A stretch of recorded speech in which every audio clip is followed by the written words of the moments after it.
بادشاہ اصلی چور بیٹھا کوئی نور آکھے کوئی بشر آکھے پیدا رات دنے ایہو شور بیٹھا اللہ والے گل مکا دیتی تساں ہور ڈٹھا سا ہور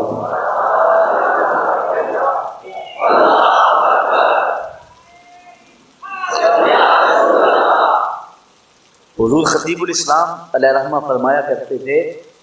تم نے حلیمہ کی بکریوں کے پیچھے پیچھے دیکھا ہے سدرہ پر جبریل کے آگے آگے نہیں دیکھا اور اقبال کہتا ہے تم نے یوسف کو کنویں میں دیکھا تو کیا دیکھا ارے نادان جو مطلق تھا مقید کر دیا ابھی تو کنویں میں ڈھونڈ رہا ہے وہ مصر کے تخت کا مالک بھی بنا تو اصل یہ سارے جھگڑے نہ دیکھنے کے ہیں جب تک زنانے مصر نے جمال یوسفی نہیں دیکھا تھا تو زلیخا کو تانے دیں اچھی بلی ہو کے دل ہار دیوانی ہو جب دیکھ لیا تو پھر اپنے بھی ہاتھ پائے اللہ اکبر اس لیے یہ سارے جھگڑے اس لیے ہیں کہ لوگوں نے میرے محبوب کو دیکھا اگر دیکھ لیتے تو پھر جھگڑے نہ ہوتے حضرت سیدہ عائشہ رضی اللہ تعالیٰ عنہ فرماتی ہیں لوامی زلیخا لو رہے نہ جبینہ زلیخا کو تانا دینے والی اگر میرے محبوب کی پیشانی دیکھ لیتی تو پھر ہاتھ نہ کاٹتی تو یہ سارے جھگڑے اس لیے ہیں کہ لوگوں نے دیکھا نہیں ہے تو اعلیٰ حضرت نے کیا خوب بات کہی کہ حسن یوسف پہ کٹی مصر میں انگشت زنا یہ تضاد کا شعر ہے حضرت یوسف علیہ السلام کے حسن کو دیکھ کر مصر کی عورتوں نے انگلیاں کاٹ لی ان کی انگلیاں کٹ گئی بے اختیاری میں کٹ گئی یہاں 6 چیزیں عورتیں ہیں مصر کی ہیں جمال یوسفی کو دیکھا انگلیاں کٹی اور بے اختیاری میں کٹ اور ادھر کیا ہے سر کٹاتے ہیں تیرے نام پہ مردان عرب ادھر عورتیں ہیں ادھر مرد ہیں وہ عورتیں بھی مصر کی یہ مرد بھی عرب کے وہ دیکھ کر یہاں نام سنتے ادھر انگلیاں ہیں ادھر سر ہیں ادھر کٹی ہیں ادھر کٹاتے ہیں تسلسل جاری ہے حضرت غازی علم الدین نے ابھی تھوڑی دیر ہوئی ہے 1 صدی بھی نہیں بیتی انہوں نے بھی سر کٹوایا غازی ممتاز قادری کٹوانے کو تیار بیٹھا ہے کٹاتے ہیں تسلسل ہے یہ سلسلہ ختم قیامت تک نہیں ہوگا تیرے نام پہ مردان عرب اللہ اکبر تو وہ حسن دیا اللہ نے اپنے محبوب کو جو کسی اور کا مقصوم نہیں ہے تو اگر کوئی بیان کرے تو بیان کرنے کی طاقت نہیں رکھ سکتا لیکن اس کے باوجود ہر ایک نے بیان بھی کیا اپنی استطاعت کے مطابق حضور کے حلیے کو لوگوں نے حضور کے اعضائے مقدسہ کے جمال کو لوگوں نے بیان کیا اور صحابہ کا محبوب اور مرغوب عمل تھا کہ وہ حضور کا حلیہ سننا چاہتے یہ جو ہم نے اہتمام کیا ہے آج کی اس مجلس کا تو کوئی ایسا نہ ہو کہ بعد میں کوئی اس کو بھی غلط کہہ دے کہ یہ کہاں لکھا ہوا ہے صحابہ کا معمول زندگی اس پہ صرف ایک روایت بیان کر کے مضمون کو آگے بڑھاؤں گا صحابہ میں سب سے آخر میں انتقال کیا ہے حضرت ابو طفیل رضی اللہ تعالیٰ عنہ 110 ہجری میں انتقال ہے حضور کا وصال ہوا ہے 11 ہجری کے اوائل میں اور ان کا انتقال ہوا ہے 110 ہجری میں حضور کے وصال کے پورا 100 سال بعد بھی زندہ ہے حج کا موسم ہے مسجد حرام کا صحن ہے لوگوں کا ہجوم ہے حضرت ابو طفیل کسی اونچی جگہ پہ کھڑے ہو اور لوگوں کو کہتے ہیں لوگوں استاد ذوق نے اپنے شاگردوں سے کہا تھا آنے والی صدیاں تم پہ ناز کریں گی اے لوگ تم نے ذوق کو دیکھا تم نے ذوق سے باتیں کی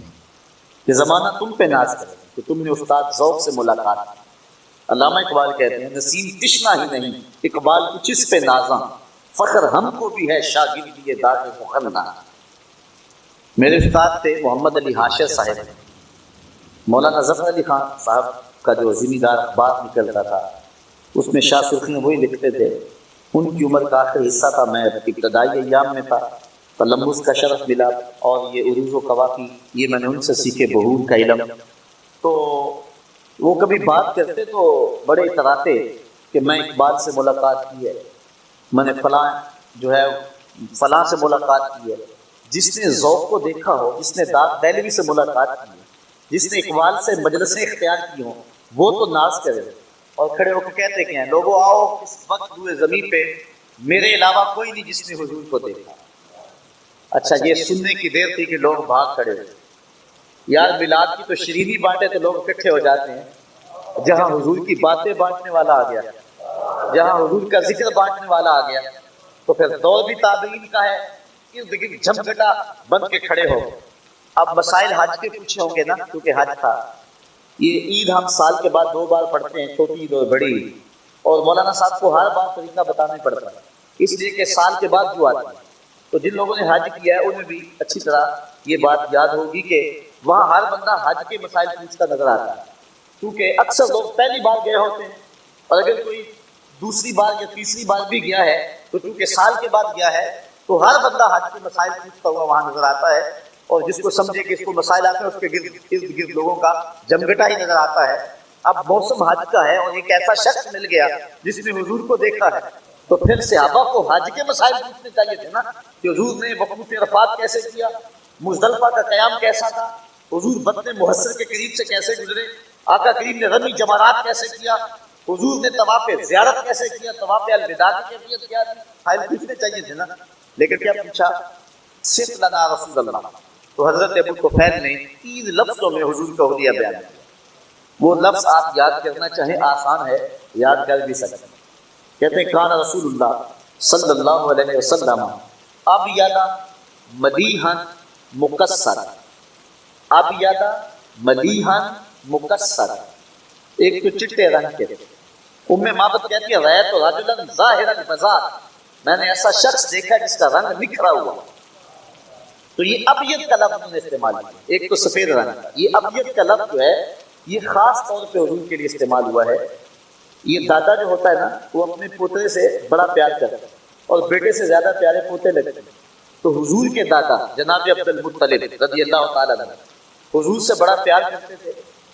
اور حضور کا ایک عرفی نام انہوں نے رکھا ہوا، وہ کیا تھا؟ ابیض۔ جب پکارتے یا ابیض گورے رنگ والے، یہ نام کہہ کے پکارتے۔ حضور علیہ السلام کی عمر ہے 9 سال۔ حضور کے چچا کے پاس لوگ آئے کہ بارش نہیں ہو رہی اور قحط پڑ گئی اور کھانے پینے کے لیے بھی کچھ نہیں، آپ اولاد اسماعیل سے ہیں، ہمارے لیے کوئی دعا کریں۔ انہوں نے حضور کو لیا اور سر حرم میں آئے، آقا کریم کو کعبۃ اللہ کی دیوار کے ساتھ یوں کھڑا کیا کہ حضور کی پشت دیوار کے ساتھ لگ رہے تھے، اور ایسے ہاتھ اٹھا کے حضور کے چچا جناب ابو طالب نے کہا اے مالک۔ اچھا کہتے ہیں کہ اب آسمان پہ کوئی بادل نہیں، لوگ جب پلٹے ہیں نا تو واپس گھروں میں بھیگ کے گئے، تو انہوں نے پھر حضور کا ایک قصیدہ لکھا تھا جو کتب میں موجود ہے، اس کا ایک شعر سناتا ہوں جو اپنے موضوع کی مناسبت سے ہے۔ انہوں نے پھر کہا وَأَبْيَضُ يُسْتَسْقَى الْغَمَامُ بِوَجْهِهِ سِمَالُ الْيَتَامَى عِصْمَةٌ لِلْأَرَامِلِ، یہ میرا ابیض بھتیجا، یہ گوری رنگت والا بھتیجا جس کے چہرے کو دیکھ کے بادل برستے اور گھٹائیں آ جاتی جس کے چہرے کو دیکھ کر، یتیموں کا سہارا ہے اور بیواؤں کا۔ تو ابیض کا لفظ حضور کے لیے خاص طور پہ استعمال ہوا ہے، حضرت ابو طفیل نے یہی لفظ استعمال کیا، کان رسول اللہ صلی اللہ علیہ وسلم ابیض، ایک تو سفید رنگ کے، دوسرا فرمایا ملیحن، حسن نمکین تھا۔ اللہ اکبر، اللہ تعالیٰ نے اپنے محبوب کو ملاحت عطا کی۔ کچھ حسن ایسے ہوتے ہیں کہ بندہ دیکھتا ہے اور اس کی چمک پڑتی ہے بندے کے اوپر،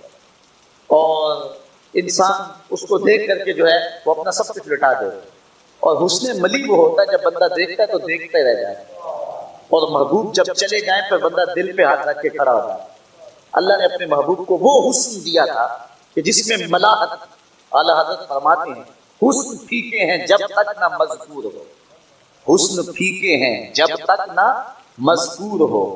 ہے نمکی حسن والا ہمارا نبی، وہ ملی ہے دلارا ہمارا نبی۔ تو کہا دوسرا